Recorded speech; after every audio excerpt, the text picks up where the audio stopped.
Power हो गया, health हो गया, ऑटो सेक्टर हो गया, तमाम सेक्टर्स जो हैं इनमें आगे की क्या कंडीशन आपको लग रही है कि इसमें हाथ आजमाना चाहिए या फिर थोड़ा सा जलने के चांसेस हो सकते हैं? देखिए, आपने आज़माना शब्द उपयोग किया था, तो आज़माना यानी चखना। अ, मैं तो ये कहता हूँ कि आप अच्छे रिसर्च करो और पूरा उसका भोजन करो। हुँ, ओके, तो फार्मा सेक्टर हो गया, वो तो it's called a defensive sector, क्योंकि आपको दवाई की हमेशा ज़रूरत होगी, दुनिया को होगी, और इंडिया से बहुत ज़्यादा एक्सपोर्ट होता है to US. Okay, US and other countries. तो pharma is a good sector to invest in the long term. ठीक है। अब विच कौन सा अच्छा टाइम है टू गेट इनटू फार्मा? अब because of this whole tariff thing, pharma काफ़ी थोड़ा सा दब गया है। तो कोई भी सेक्टर जो डिफेंसिव हो, अगर वो दब जाता है, that's a good time to invest.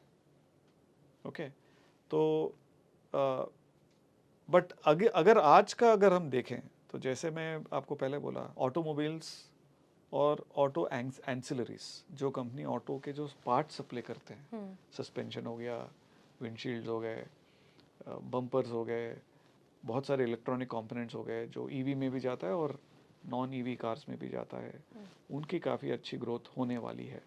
वो सेक्टर अगले 5 साल में 150 बिलियन डॉलर तक पहुंचने की उम्मीद है इंडस्ट्री स्टडी के हिसाब से। सिमिलरली कंस्ट्रक्शन में भी नेक्स्ट बूम आने वाला है, तो cement will be an interesting space, hmm, consumer will be an interesting space. अब इंडिया इतना ग्रो हो रहा है, गाड़ियाँ, पोल्यूशन, ये सब, तो water treatment, that could be an interesting space.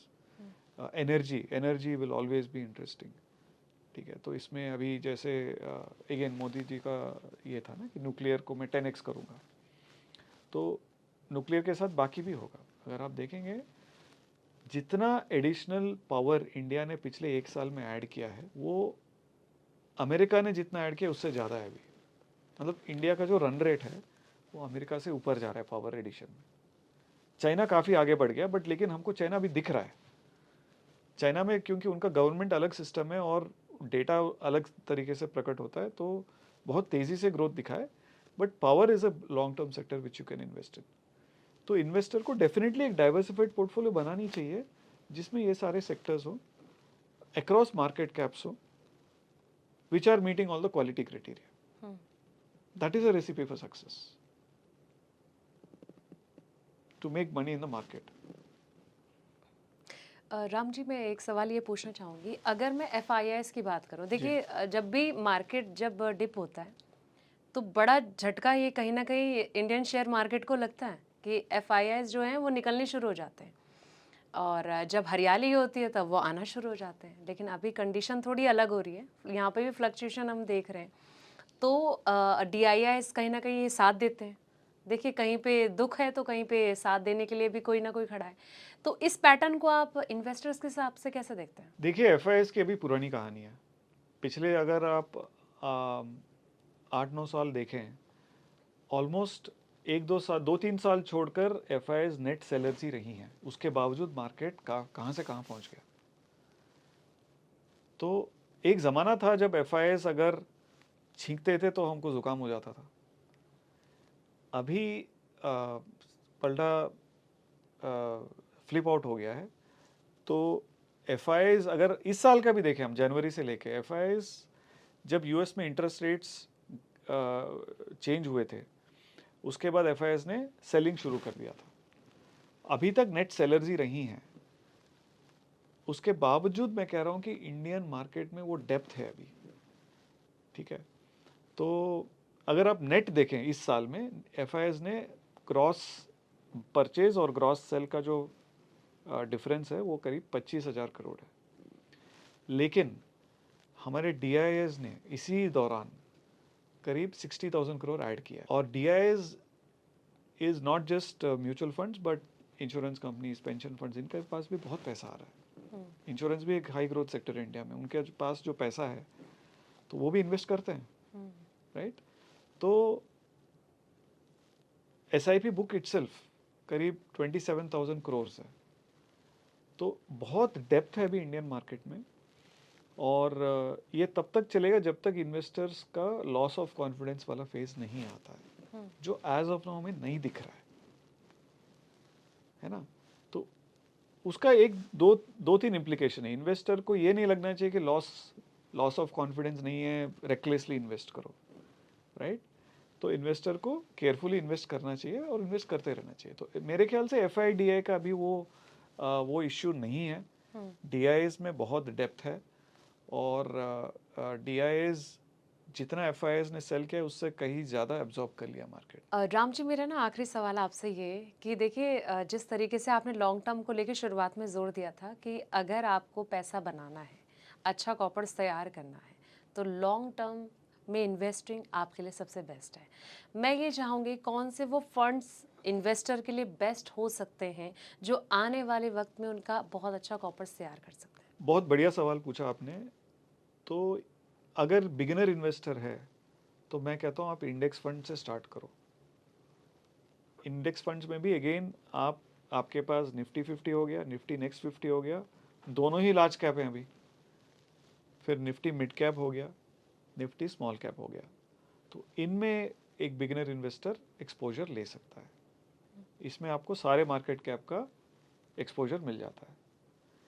ठीक है, नेक्स्ट लेवल थोड़ा और कॉर्पस बढ़ रहा है, थोड़ा एक्सपीरियंस आ रहा है, they can then look at specific sectors, invest in a good flexi cap fund जिसमें। तो मैं जब किसी फंड को इवेल्युएट करता हूँ, देखता हूँ कि फंड मैनेजर का फिलॉसफी क्या है, फंड मैनेजर का कंसिस्टेंसी क्या है। आप क्रिकेट मैच में अगर देखें, आपको वो बैट्समैन नहीं चाहिए जो कभी कभी डकआउट हो जाए, कभी कभी हाफ सेंचुरी मारे या कभी कभी सेंचुरी मारे। आपको वो बैट्समैन चाहिए जिसका एवरेज कंसिस्टेंटली हाई हो।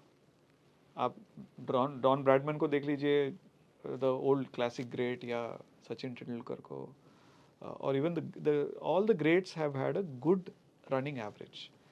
तो इन्वेस्टिंग वर्ल्ड में आपको वो फंड लेना चाहिए जो एटलीस्ट टॉप 1/4 में हो या नेक्स्ट 1/4 में हो।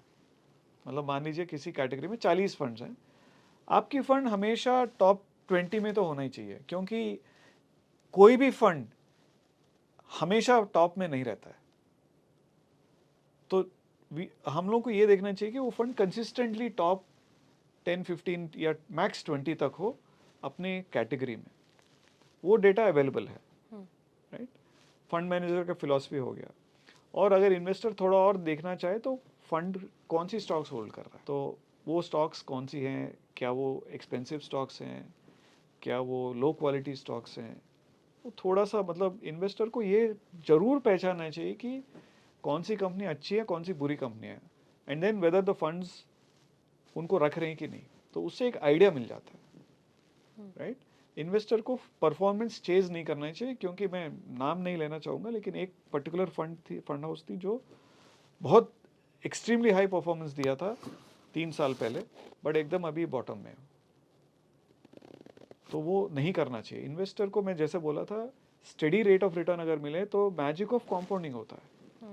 कॉम्पाउंडिंग में अगर आप कंसिस्टेंटली 15-20% करोगे, रिजल्ट्स अलग होंगे। लेकिन अगर आप 2 साल अगर बहुत नेगेटिव कम रिटर्न्स दिए या नेगेटिव मार्केट में नेगेटिव हो गया फंड, तो आपका लॉन्ग टर्म रिजल्ट्स कम हो जाएंगे। ठीक है, 100 से अगर मान लीजिए 70 तक आ गया किसी डाउन मार्केट में, 70 से 100 तक आने के लिए उसको 45-50% ग्रो करना पड़ेगा। तो फंड्स फ्लेक्सी कैप फंड हो गया, थोड़ा मल्टी कैप फंड हो गया, और थोड़ा सा एक्सपोजर टू गोल्ड सिल्वर भी लेना चाहिए आज के दिन, क्योंकि ये जो जियोपॉलिटिकल अनसर्टेनिटी है उसमें certain commodities like gold and silver are likely to do well. उसके ETFs भी हैं मार्केट में, उनमें भी इन्वेस्ट कर सकते हैं। और थोड़ा स्मॉल कैप भी ले सकते हैं depending on the risk appetite. ठीक है, तो मिड कैप को ये ना एज्यूम करें कि रिस्की है। Large mid cap also is a good category, उसमें फ्लेक्सिबिलिटी रहता है, but a good mid cap fund is definitely required. A good flexi cap fund is required, क्योंकि उसमें फंड मैनेजर का डिस्क्रिशन रहता है कि वो छोटी कंपनियां भी उठा सकता है which are likely to grow. जैसे हमने बोला था कि the small cap definition is changing. जल्दी ही एक स्मॉल कैप कंपनी का मार्केट कैप 1 लाख करोड़ पहुंचने वाला है अगले सालों में। तो स्मॉल कैप को अवॉइड ना करें, उसको अवेयरनेस के साथ देखें और उसको भी अपने फंड में 10% या 15% या 20% जो भी एलोकेशन दे।